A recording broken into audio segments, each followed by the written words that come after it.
श्री स्वामी समर्थ. नमस्कार मैत्रिणींनो, मी कविता तुमचं स्वागत करत आहे आपल्या विदर्भाची कविता या चॅनलमध्ये. तर आज मस्त अशी मी दम आलू बनवलेली आहे. तर बघू शकता मस्त अशी पालक टाकून, पालकची प्युरी टाकून मी भाजी तयार केलेली आहे. तर त्यासाठी मी असे बाजारात हे जे छोटे पिंक कलरचे जे आलू असतात ना, छोटे छोटे, तर खूप छान लागते, भारी लागते याची भाजी. तर मी ही भाजी ट्राय केलेली आहे आणि तुमच्यासोबत याची रेसिपी शेअर केलेली आहे. खूप सुंदर लागते, तुम्ही नक्की ट्राय करून बघा. तर हे आलू आता मी उकडून घेणार आहे कुकरवर. आणि त्याच्यासाठी मी थोडासा मसाला केला आहे. जास्त मसाला लावायचा नाही आपल्याला याच्यामध्ये. तर मी एक कांदा आणि धणे थोडंसं भाजून घेतलेलं आहे. आणि त्याच्यानंतर आता थोडीशी पालक घेतलेली आहे, मी उकडून घेतलेली आहे. तर ती मिक्सरच्या डब्यात टाकली. त्याच्यानंतर त्याच्यामध्ये जो आपला कांदा आणि धणे आहे भाजून घेतलेले, ते टाकून द्यायचे आहे.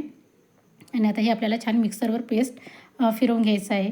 तर मी याच्यामध्ये जास्त काही मसाले वापरले, फक्त कांदे, धने आणि पालकची पेस्ट तयार करून घेतली.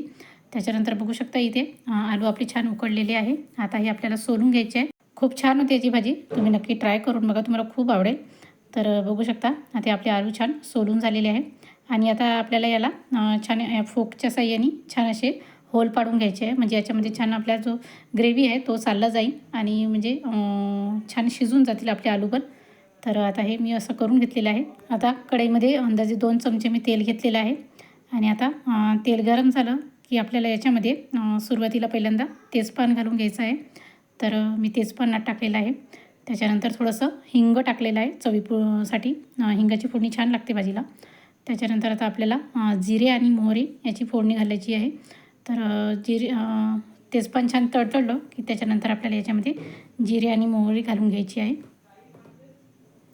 तर बघू शकता अशा पद्धतीने मी जिरे आणि मोहरी टाकलेलं आहे. त्याच्यानंतर जे आपण पेस्ट तयार करून घेतलेलं होतं, ते पेस्ट याच्यामध्ये टाकून घ्यायचं आहे. तर बघू शकता अशा पद्धतीने मी पेस्ट टाकून घेतलं आहे आणि याला चांगलं मिक्स करून घ्यायचं आहे. तर या अगोदर तुम्ही दम आलूची भाजी खाल्लेली असेलच, ट्राय केली असेल, पण या पद्धतीने नक्की ट्राय करून बघा. जसं आपण पालक पनीर बनवतो ना, त्याच पद्धतीने ही भाजी करून बघायची आहे. तर मी याच्यामध्ये पालकची पेस्ट हे ॲड केलेली आहे. त्याच्यानंतर आता आपल्याला याच्यामध्ये थोडंसं अद्रक लसणचं पेस्ट टाकायचं आहे आणि ते पण छान मिक्स करून घ्यायचं आहे. मसाले मी एकदम कमी वापरलेले आहे, म्हणजे खडा मसाला अजिबात वापरलेला नाही आहे. कलमी नाही, वेलची नाही, काहीच नाही. तर एकदम साधं फक्त कांद्याची पेस्ट केलेली आहे आणि पालकची पेस्ट. आणि त्याच्यानंतर थोडीशी कस्तुरी मेथी टाकलेली आहे चवीसाठी. कस्तुरी मेथीने छान म्हणजे टेस्ट येते. त्याच्यानंतर थोडंसं जिरा पावडर टाकलेला आहे. आणि त्याच्यानंतर जिरा पावडर टाकल्याच्यानंतर आपल्याला थोडासा मी सावजीचा गरम मसाला टाकला आहे, तो हलकासा, कारण की आपण बाकीचे मसाले काहीच नाही टाकले आहे. आणि आता मसाल्याची भाजी म्हटलं तर आलूची भाजी, तर थोडासा हलकासा मसाला तर पाहिजेच. तर त्याच्यासाठी म्हणूनच मी थोडासा सावजीचा मसाला टाकलेला आहे. तुम्हाला जर नसेल आवडत तर तुम्ही दुसरा मसाला पण टाकू शकता याच्यामध्ये. त्याच्यानंतर आपल्याला याच्यामध्ये तिखट पावडर घालून घ्यायचं आहे चवीपुरतं. तिखट पावडर घालून गेल्यानंतर याच्यामध्ये आपल्याला हळद पावडर टाकायची आहे. हळद पावडरनंतर आपल्याला याच्यामध्ये धनिया पावडर टाकून घ्यायचं आहे. आणि याच्यानंतर आपल्याला याच्यामध्ये चवीपुरतं मीठ घालून घ्यायचं आहे. तर मीठ थोडंसं कमीच घाला चवीपुरतं तुमच्या अंदाजानुसार. आणि याला चांगलं मिक्स करून घ्यायचं आहे आपल्याला. तर बघू शकता याच्यामधून आता आपल्याला हे छान मिक्स करून घ्यायचं आहे. तर जर तुम्हाला ग्रेव्ही कमी वाटत असेल किंवा पाणी असं वाटत असेल की खाली लागलं आहे, तर जे आपलं पालकच्या डब्याचं पाणी असते ते टाकून घ्यायचं आहे. तर बघू शकता अशा पद्धतीने आता मी थोडीशी ग्रेव्ही करून घेणार आहे. आणि याला आता छान ऑइल सुटेपर्यंत ही चटणी आपल्याला होऊ द्यायची आहे. तर बघू शकता मी सगळं पाणी टाकून घेतलेलं आहे आणि अंदाजे 5 मिनिटासाठी आपल्याला हे थोडंसं शिजू द्यायचं आहे.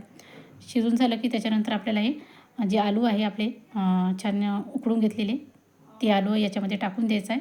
आणि अंदाजे 5 ते 10 मिनिटासाठी याला झाकून ठेवायचं आहे. छान आपल्याला हे आलू या ग्रेव्हीमध्ये शिजू द्यायचं आहे. खूप छान होत असते ही भाजी, तुम्ही नक्की ट्राय करून बघा. तर बघू शकता थोडंसं वरून मी सांबार टाकलेला आहे. आणि आता आपल्याला अंदाजे 5 ते 10 मिनिटासाठी आता आपल्याला याची छान वाफ काढून घ्यायची आहे. तर बघू शकता मस्त तेल सुटलेलं आहे वरती.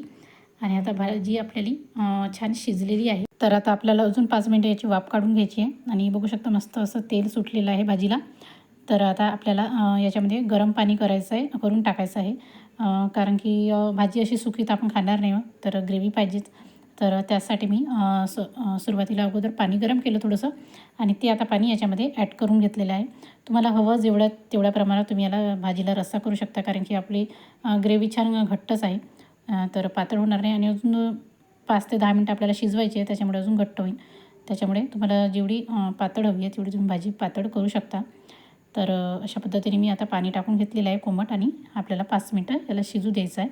तर आपली मस्त अशी आलूची भाजी तयार आहे. तर बघू शकता मस्त असं छान शिजलेली आपली भाजी आणि एक नंबर अशी तुम्ही मस्त पोळीसोबत भाकरीसोबत ट्राय करून बघा, मस्त लागते आणि एकदम नवीन पद्धतीने ट्राय केलेलं आहे. तुम्ही नक्की ट्राय करून बघा आणि आपल्या चॅनलवर नवीन असाल तर चॅनलला नक्की लाईक करा, शेअर करा आणि सबस्क्राईब करायला अजिबात विसरू नका आणि त्याचसोबत बेल आयकॉनला पण प्रेस करा, म्हणजे नवीन नवीन व्हिडिओ तुमच्यापर्यंत पोहोचून जातील. तर चला मग नक्की ट्राय करून बघा मग ही आपली विदर्भ स्टाईल आलूची भाजी. तर मस्त अशी आपली आलूची भाजी तयार आहे. तुम्ही नक्की ट्राय करून बघा आणि चॅनलवर नवीन असाल तर चॅनल नक्की लाईक करा, शेअर करा आणि सबस्क्राईब करा. चला मग भेटूया पुढच्या अशाच एका छानशा व्हिडिओमध्ये. तोपर्यंत बाय बाय.